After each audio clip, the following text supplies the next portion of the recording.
Hal itu terkejutlah ia beserta seluruh Yerusalem. Maka dikumpulkannya semua imam kepala dan anggota bangsa Yahudi. Lalu dimintanya keterangan dari mereka, di mana Mesias akan dilahirkan. Mereka berkata kepadanya, di Bethlehem di tanah Yudea, karena demikianlah ada tertulis dalam kitab Nabi. Dan engkau Bethlehem, tanah Yudea, engkau sekali-sekali bukanlah yang terkecil di antara mereka yang menyertai Yehuda, karena daripada akan bangkit seorang pemimpin yang akan mengembalakan umat Israel. Lalu dengan diam-diam Herodes memanggil orang-orang Majus itu dan dengan teliti bertanya kepada mereka, bila mana bintang itu nampak?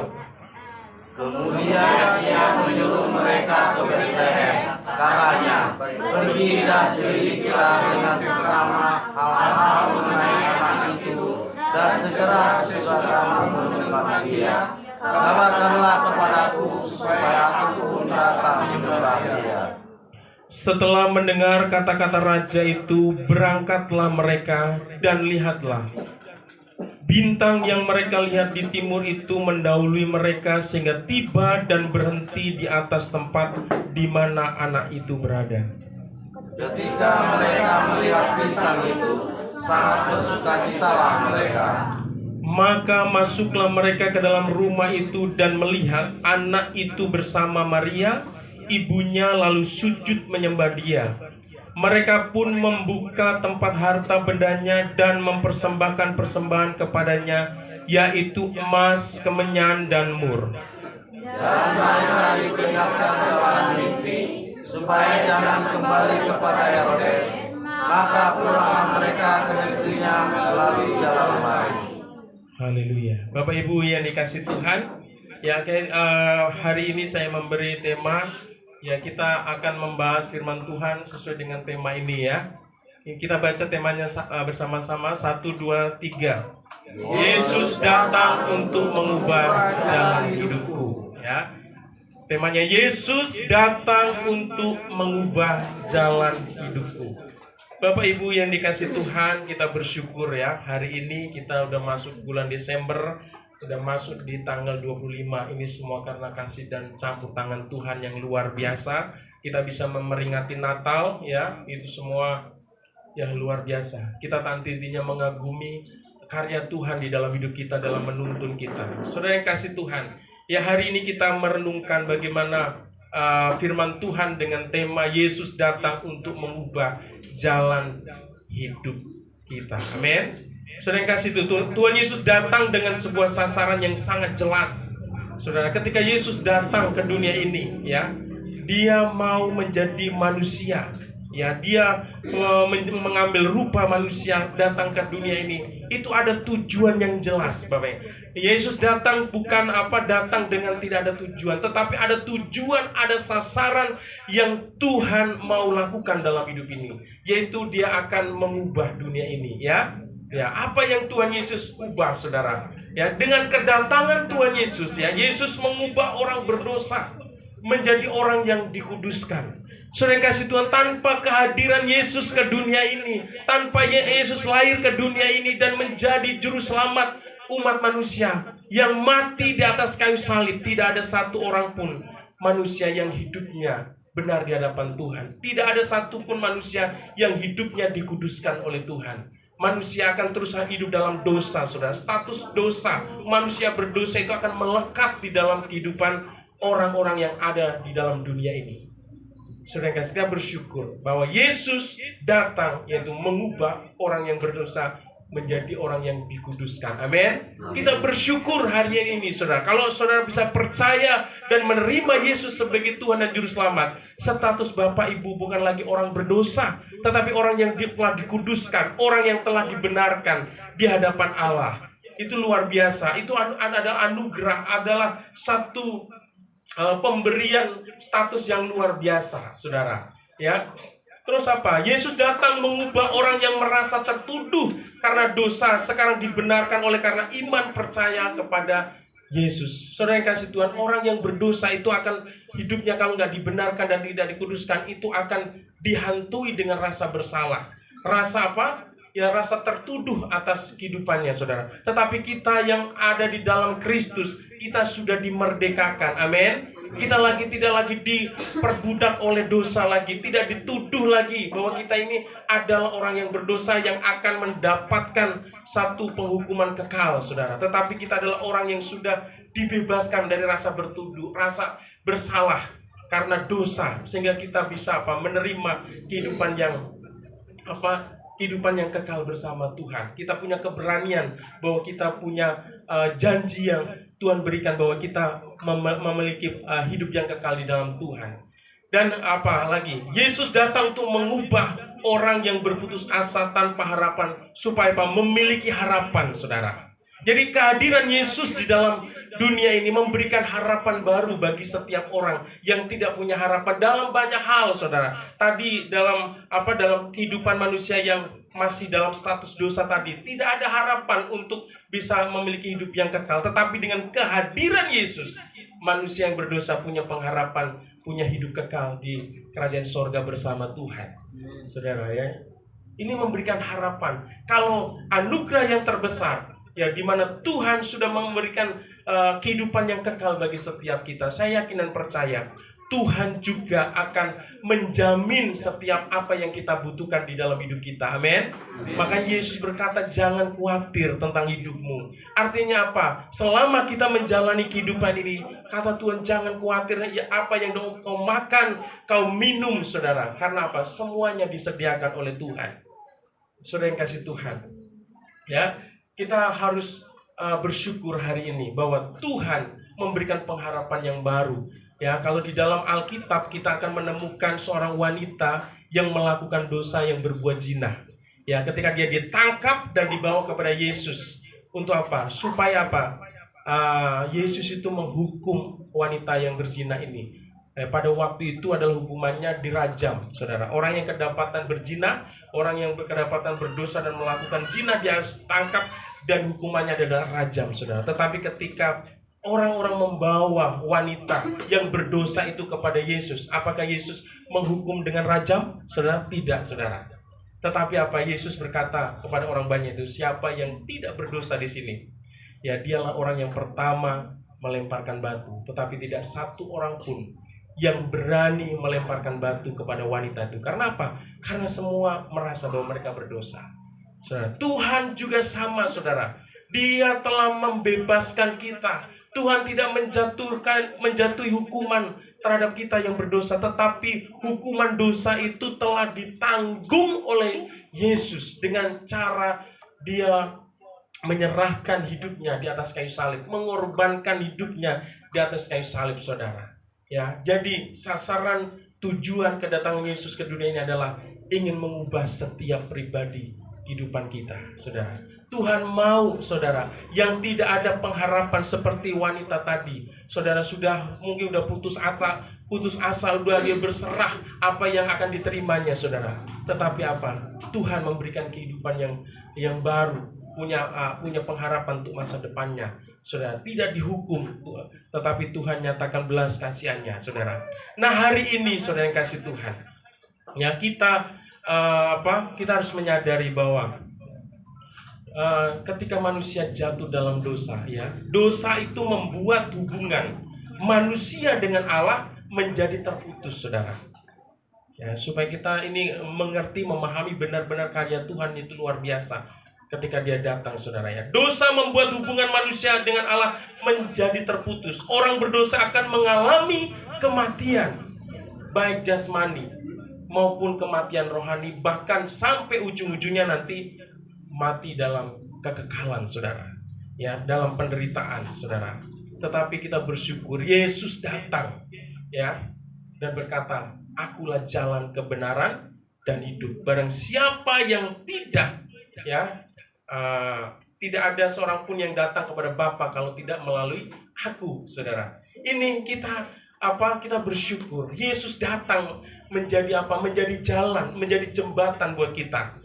Yesus berkata, aku jalan kebenaran dan jalan kehidupan, saudara. Kita kalau hari ini bisa mengenal Kristus, bisa percaya Yesus, kita ini bersyukur sekali, saudara. Ya, karena Yesus adalah satu-satunya jalan ya untuk menuju kekekalan bersama Bapa di sorga. Saudara, tidak semua orang dikaruniai, saudara. Di dunia ini ada miliaran orang. Ya, tetapi mereka belum tentu bisa menerima Yesus sebagai Tuhan dan Juru Selamat. Kalau kita bisa percaya, itu adalah anugerah Tuhan, bukan kuat dan gagah kita. Ya, karena firman Tuhan katakan, bukan kamu yang memilih aku, tetapi aku yang memilih kamu. Ini di dalam iman Kristen, saudara. Kita menjadi Kristen dan percaya kepada Kristus itu karena Tuhan sudah memilih dan menyatakan anugerahnya buat kita, saudara. Dan kita juga perlu tahu, saudara, firman Tuhan katakan, dan keselamatan tidak ada di dalam siapapun juga, ya selain di dalam Dia, yaitu di dalam Yesus. Sebab di bawah kolong langit ini tidak ada nama lain yang diberikan kepada manusia yang olehnya kita dapat diselamatkan. Ya, Kisah Para Rasul 4 ayat 12. Kita bersyukur, saudara, kebenaran firman Tuhan itu membukakan sesuatu yang luar biasa bagi kehidupan kita. Kita bisa menerima satu rahasia yang luar biasa, bagaimana kita mendapatkan kehidupan yang kekal di dalam Kristus Yesus, saudara. Ya, jalan menuju kerajaan sorga itu sudah dibukakan bagi setiap kita. Ya, Yesus datang mengubah jalan hidupku. Ya, kalau kita kembali kepada tema kita, saudara, ya. Jadi ketika kita diselamatkan, kita juga harus mau, bukan hanya diselamatkan, tapi kita harus mau diperbarui hari ke hari. Amin. Sehingga kita bisa menjadi serupa dengan Kristus, saudara, ya. Yesus datang mengubah jalan hidupku. Kata mengubah, ya, dalam bahasa Ibrani itu memakai kata suf, ya. Artinya bertobat, saudara, ya. Jadi berubah itu artinya bertobat. Sedangkan di dalam bahasa Yunani memakai kata metanoia, itu artinya juga bertobat atau berbalik. Berapa persen? Berapa derajat? Halo?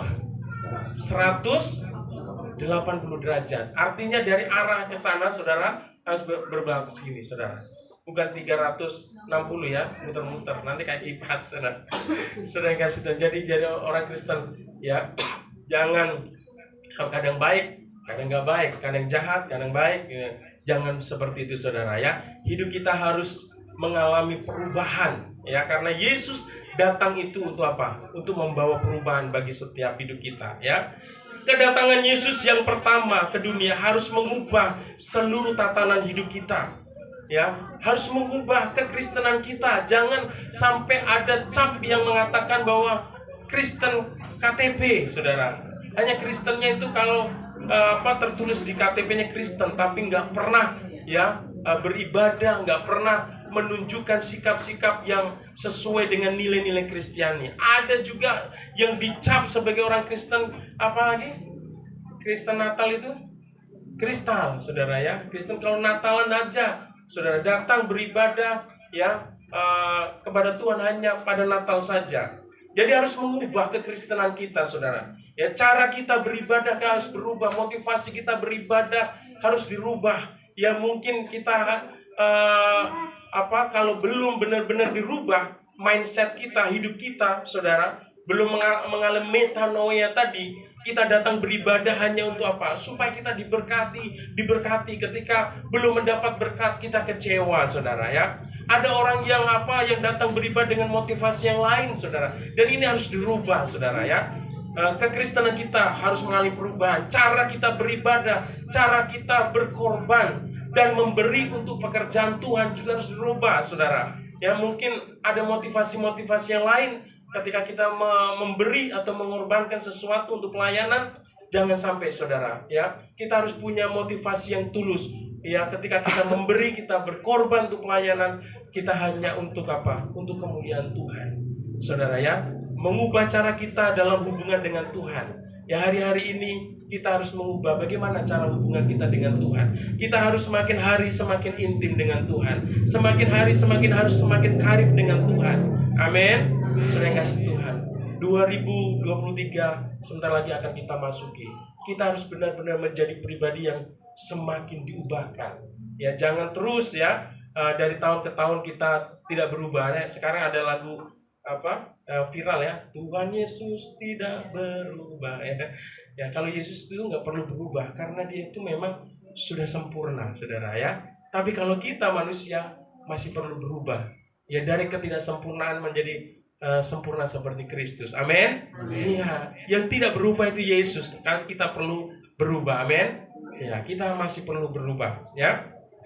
Tuhan Yesus datang untuk mengubah apa? Mengubah perilaku, mengubah apa? Karakter, mengubah sifat kita, saudara. Nah, ini. Ya, jadi Tuhan ingin yang kita rubah dalam hidup kita, ya, bukan hanya dekorasi gereja kita ya, dari mungkin nanti ini kuning, nanti merah ya, biru ya, dari keyboard yang ini nanti mereknya, tipenya di upgrade atau apa semuanya, saudara.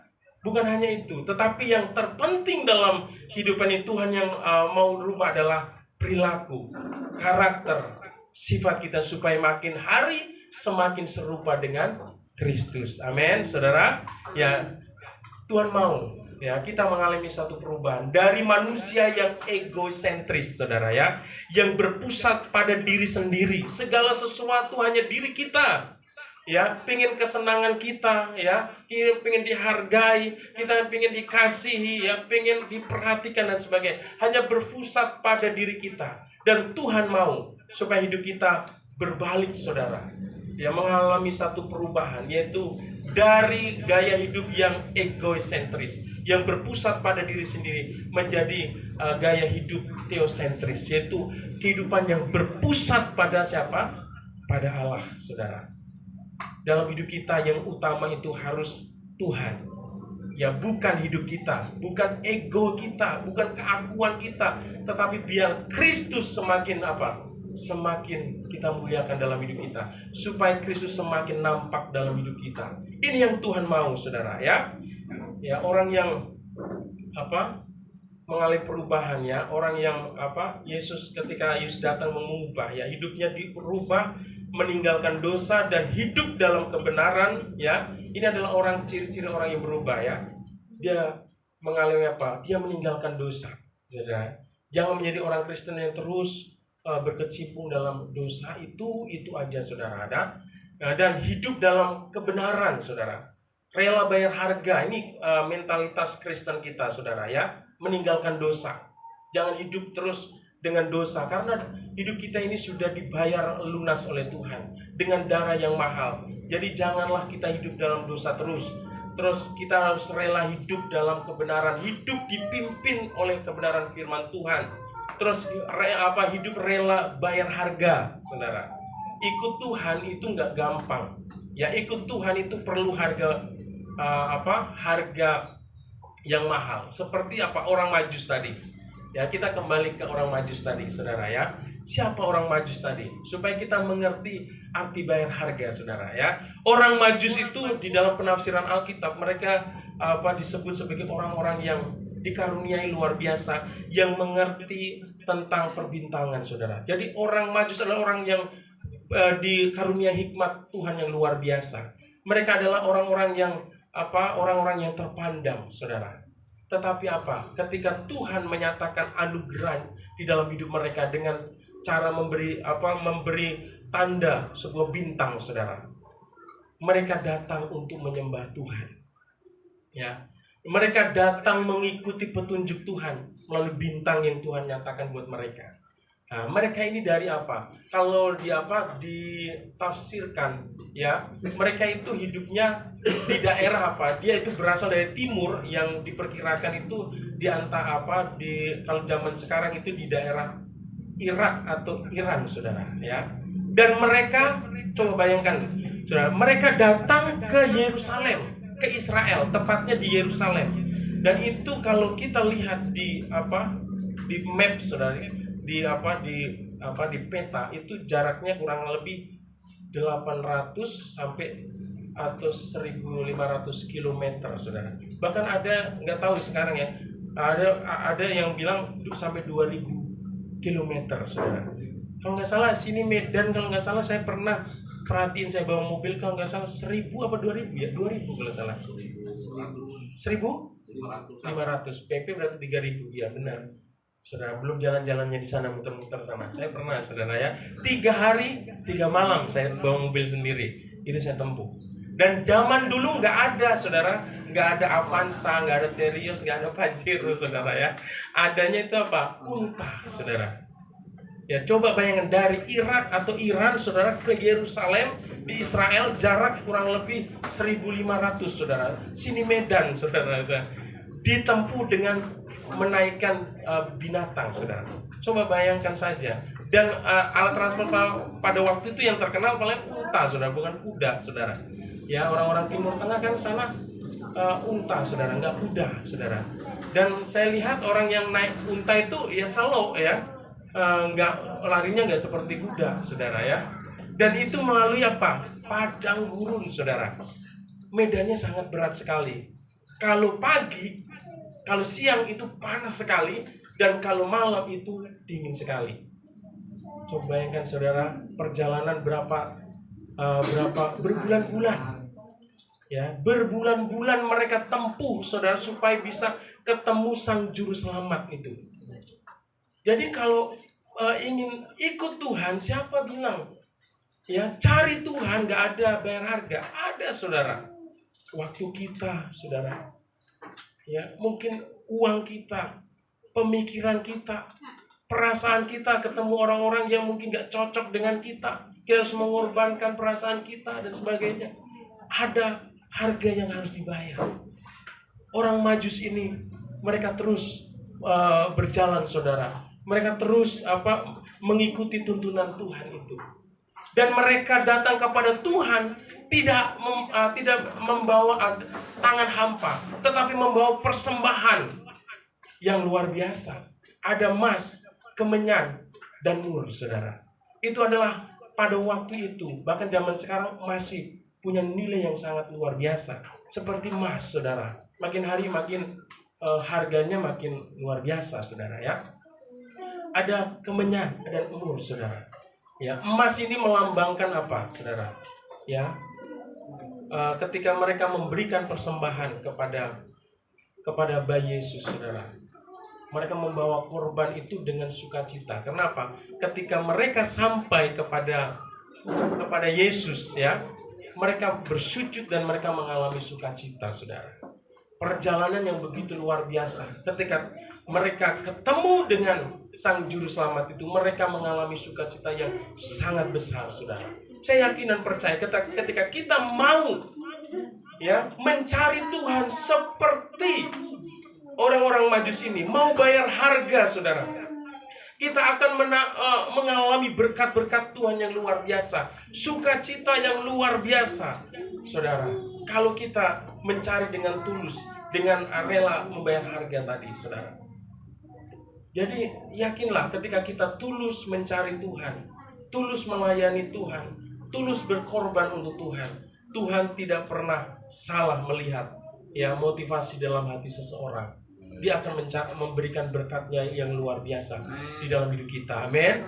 Saudara, kalau kita bisa aja mengelabui orang, saudara, kita bisa mengelabui sesama kita, seolah-olah kita tulus, seolah-olah kita benar, saudara. Tetapi ingatlah, kita punya Tuhan yang kita layani, yang kita percaya, yang mengenal hati kita. Oleh karena itu, ketika kita datang sama Tuhan, jangan pernah main-main, ya. Jangan pernah pakai topeng, bilang ya. Harus tulus. Amin. Lakukan seperti untuk Tuhan. Saya yakin dan percaya engkau akan menerima sesuatu yang luar biasa dari Tuhan, seperti orang Majus ini, saudara ya. Ini karakter orang yang sudah dirubah ya. Mereka rela bayar harga. Mereka rela pikul salib, mau menderita, saudara. Menderita bukan karena kesalahan kita, ya. Ada banyak orang yang menderita karena apa? Karena kesalahan, ya, karena kesalahan diri sendiri banyak, saudara. Tapi karena orang menderita karena nama Kristus, itulah yang akan diberkati Tuhan, yang akan mendapat sesuatu yang luar biasa. Ya, adalah orang yang mau sangkal diri, yang menyangkal keinginan diri sendiri yang bertentangan dengan kehendak Tuhan, ya, dan bersedia melewati jalan yang sempit. Itulah kekristenan, saudara. Ya, jadi kita jangan menganggap bahwa Kristen itu adalah sesuatu yang enak, saudara ya. Tapi di balik semuanya itu kita harus tahu bahwa kita perlu ada harga yang harus kita bayar, saudara. Ikut Tuhan itu ada harga yang harus kita bayar dalam hidup kita, ya. Saudara yang kasih Tuhan, kita akan kembali kepada ayat kita, ya, nanti ya, ayat 12. Tapi yang di sini katakan orang yang sudah diubahkan Tuhan mau dinasihati. Ini tandanya orang yang yang diubah Tuhan, ya.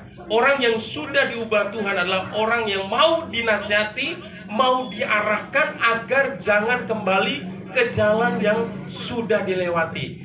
Mari Bapak Ibu kasih Tuhan, kita Bang Nes coba ayat 12-nya sayang. Ayat 12. Udah, ayat 12 ya. Mari kita baca bersama-sama. 1, 2, 3. Dan karena diperingatkan dalam mimpi supaya jangan kembali kepada Herodes, maka pulanglah mereka ke negerinya melalui jalan lain.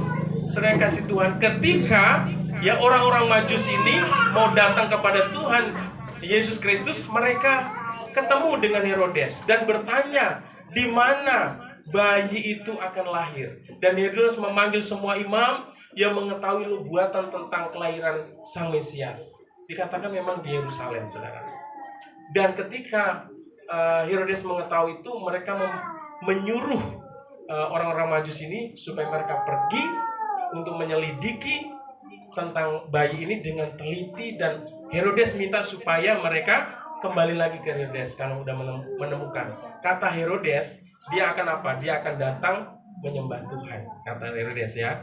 Tetapi kita lihat di ayat 12 ini, ketika orang Majus itu sudah datang dan bertemu dengan Yesus, sudah menyembah Yesus, sudah memberikan korban persembahan kepada Yesus, dia diperingatkan dalam mimpi supaya mereka tidak kembali ke Herodes, saudara, ya. Tetapi mereka harus pulang melalui jalan yang lain, diperingati, saudara. Jadi di sini saya mau katakan bahwa orang yang sudah diubahkan oleh Tuhan adalah orang yang mau atau bersedia dinasihati, mau diarahkan agar jangan kembali ke jalan yang sudah dilewati, saudara. Tadi bertobat, tadi ada metanoia atau tadi berbalik, saudara, ya. Jangan kembali ke jalan yang lama, ya. Kenapa mereka tidak boleh oleh Tuhan kembali ke Herodes, ya? Kembali ke Herodes itu berarti yang pertama, ya, itu bisa taruhannya nyawa, saudara. Mereka bisa dibunuh oleh Herodes, ya. Dengan memberitahukan bisa aja mereka dibunuh. Jadi taruhannya nyawa mereka, saudara. Ya. Dikatakan maka pulanglah mereka ke negerinya melalui jalan lain, ya. Mengapa mereka pulang harus cari jalan yang lain? Melewati jalan yang sama, mereka akan berjumpa kembali dengan Raja Herodes, anak Tuhan yang mau diubah oleh Tuhan, tidak boleh kembali lagi ke jalan yang lama. Ya, jadi kalau kita sudah nyatakan bertobat, jangan lihat-lihat masa lalu kita, ya. Hal-hal yang buruk, hal-hal yang dosa yang sering kita lakukan, jangan kembali ke sana lagi. Kita harus berjalan ke depan. Amin. Nah, kita akan melihat spirit apa, ya, yang ada pada Herodes sehingga Tuhan melarang mereka untuk kembali ke Herodes, saudara. Kita akan melihat dua spirit, ya, yang harus dijauhi, yang kemungkinan ini bisa mempengaruhi orang-orang Majus ini, saudara, ya. Saya akan bacakan di dalam ayat 2, firman Tuhan katakan ini. Bertanya-tanya, di manakah dia, raja orang Yahudi yang baru dilahirkan itu? Kami telah melihat bintangnya di timur dan kami datang untuk menyembah dia. Ya, di sini orang Majus tadi bertanya, ya, kepada Herodes, ya. Dan Herodes itu bilang sama mereka bahwa ya udah selidiki dengan teliti, nanti datang ke sini supaya aku juga datang untuk menyembah, kata Herodes. Tetapi kalau kita baca di dalam ayat 16 dan 18 di pasal 2 itu, bahwa Herodes ketika orang-orang Majus ini tidak datang memberitahukan tentang kelahiran Yesus itu, di mana keberadaannya Yesus itu, ya, Herodes ini memerintahkan untuk membunuh semua bayi yang usianya 2 tahun ke bawah, saudara. Jadi dari apa yang dilakukan Herodes ini kita tahu bahwa sebenarnya Herodes itu dengan mengatakan aku akan datang menyembah itu tidak, tapi itu hanya pura-pura. Ya, itu hanya pura-pura. Ya, jadi apa yang spirit apa yang ada di dalam kehidupan Herodes? Ya, Herodes itu menganggap bahwa Yesus ada rivalnya, adalah lawannya, saudara. Ya, jadi Herodes ini merasa takut tersaingi. Herodes ini merasa takut kedudukannya diambil karena kelahiran Sang Mesias itu, saudara. Sehingga dia dengan membabi butanya untuk apa? Membinasakan semua bayi yang akan mengancam kedudukannya, saudara. Jadi pelajaran yang pertama yang perlu kita renungkan adalah jangan menganggap orang lain menjadi saingan, saudara. Di dalam apapun, di dalam keluarga pun sama. Jangan sampai istri sama suami jangan bersaing, saudara ya.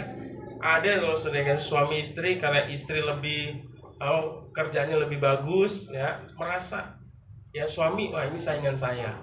Sebaliknya juga suami ini jadi saingan, bersaing dalam keluarga. Bisa juga di dalam hubungan saudara, kakak adik bisa menjadi saingan, saudara. Ya ingin berlomba-lomba, ya. Kita tidak salah untuk mencapai sukses, mencapai keberhasilan dalam hidup ini. Tapi jangan lihat orang lain itu sebagai saingan. Kalau kita melihat bahwa orang lain itu sebagai saingan, kita akan hati kita akan dikuasai dengan hal-hal yang jahat, saudara.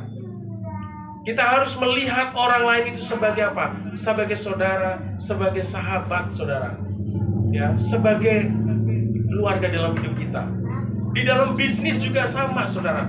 Kita sebagai anak-anak Tuhan boleh punya bisnis yang sama. Amin. Tapi kita jangan menganggap orang lain saingan kita. Kita harus bisa melihat ya bahwa mereka adalah saudara kita. Kita perlu mengasihi mereka. Kita harus punya punya sikap yang melihat orang lain itu sukses dan diberkati Tuhan. Jangan kita bersedih hati yang melihat orang lain diberkati Tuhan. Jangan, saudara. Ya. Di dalam kehidupan kita yang lain, di dalam pelayanan juga sama. Kita nggak boleh rekan pelayanan menjadi saingan. Gereja satu dengan gereja yang lain, kita juga nggak bisa menganggap gereja yang satu dengan yang lain itu sebagai saingan. Kita ini adalah tubuh Kristus, amin. Keberadaan kita harus bisa saling melengkapi satu dengan yang lain. Karena tubuh Kristus tidak ada yang dikaruniai hal-hal yang sama, saudara. Kita semua dikaruniai dengan hal yang berbeda. Supaya apa? Supaya kita bisa melengkapi, bisa saling menutup kekurangan satu dengan yang lain. Ya, oleh karena itu di dalam hidup kita juga sama, saudara. Kalau kita mau hidup kita diubahkan oleh Tuhan, kita jangan memiliki spirit yang seperti Herodes ini. Dalam banyak hal, ya orang Majus nggak boleh kembali ya ke belakang. Sama dalam hidup kita. Kalau kita sudah menyatakan bertobat, ya kita jangan lagi kembali ke dunia kita yang tidak berkenan kepada Tuhan. Dunia kita yang berdosa itu jangan, saudara. Berbahaya. Berbahaya. Bilang kanan kiri, berbahaya. Jangan kembali lagi. Jangan kembali lagi ke hidup lama, ya. Saya kasih Tuhan. Kita ini adalah pribadi-pribadi yang sudah diubahkan Tuhan. Amin. Oke. Kita akan lihat spirit yang kedua. Kenapa orang Majus tidak boleh kembali? Ini karena takut terkontaminasi dengan spirit Herodes yang kedua ini, ya.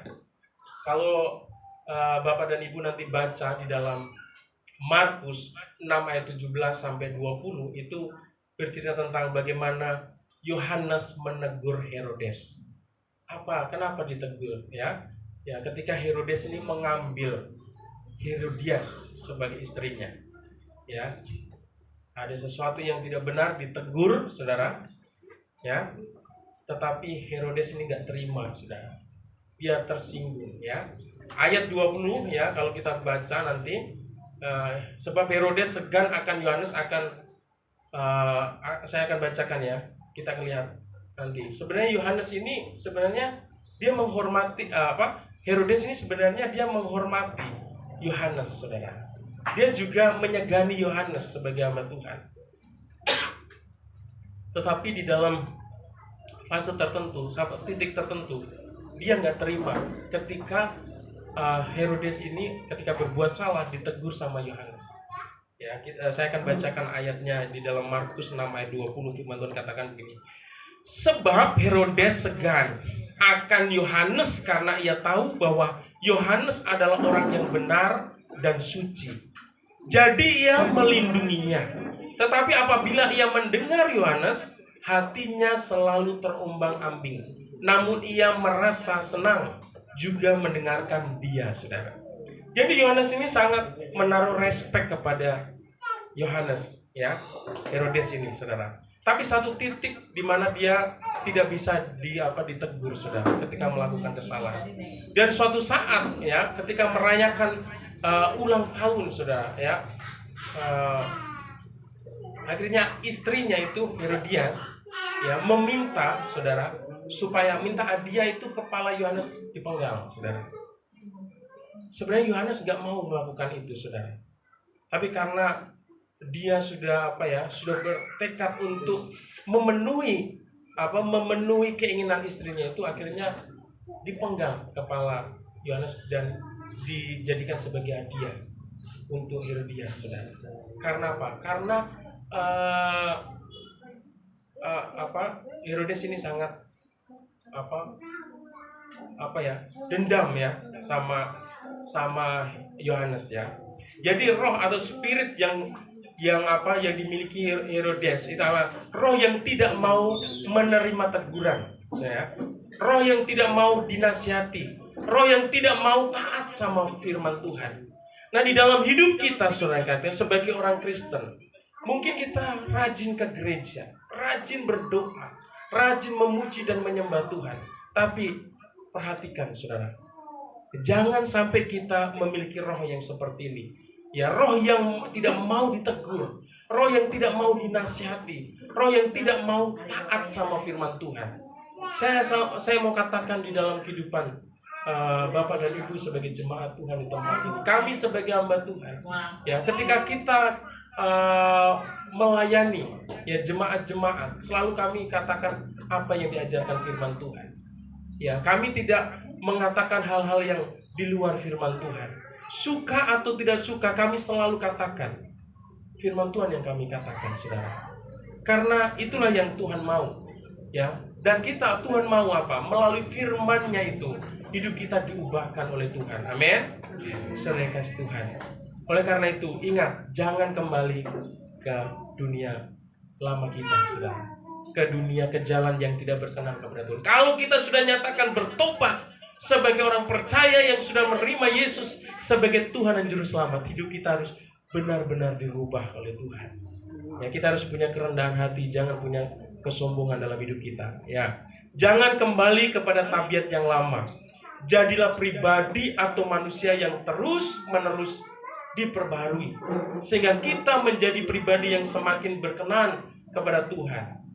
Haleluya, saudara yang kasih Tuhan. Inilah pesan Natal kita, saudara. Jadi Yesus datang untuk mengubah jalan hidup kita. Tuhan mau dalam hidup kita ini ada satu perubahan dalam hidup kita. Tapi Tuhan tidak bisa mengubah kita kalau kita terus mengeraskan hati kita dan terus kita memberontak sama Tuhan. Kita harus memiliki sikap hati yang mau dibentuk oleh Tuhan, seperti bejana, amin. Seperti bejana tanah liat, kita mau dibentuk, saudara. Oleh karena itu, pesan firman hari ini, ya, janganlah kita mengeraskan hati untuk setiap kebenaran firman Tuhan yang datang dalam hidup kita, supaya firman Tuhan itu benar-benar mengubahkan seluruh aspek kehidupan kita, supaya hidup kita semakin hari semakin berkenan kepada Tuhan. Saya panggil Bapak Parmin untuk kita menyanyikan satu buah lagu untuk Tuhan di 4, Pak. Bukan dengan barang fana. Nah, kita akan nyanyikan lagi lagu bukan dengan barang fana, ya. Ada saya? Ada. Semuanya mari kita bangkit berdiri. Mari responi kebenaran firman Tuhan hari ini. Haleluya. Semuanya kita sikap doa, kita merenungkan dengan sungguh-sungguh kebenaran firman Tuhan, pesan firman Tuhan hari ini. Tuhan mau saudara di dalam kehidupan kita sebagai anak-anaknya mengalami satu perubahan, mengalami satu pembaruan dari hari ke hari, semakin serupa dengan Kristus. Sadari dalam hidup kita bahwa Tuhan sudah mengaruniakan sesuatu yang luar biasa dengan cara Dia mau datang ke dunia ini menjadi juru selamat kita. Dia mengorbankan segala-galanya. Dia meninggalkan statusnya yang maha mulia, maha agung, maha suci ke dunia ini untuk menjadi manusia dan rela mati di atas kayu salib sebagai kematian yang dikenal sebagai kematian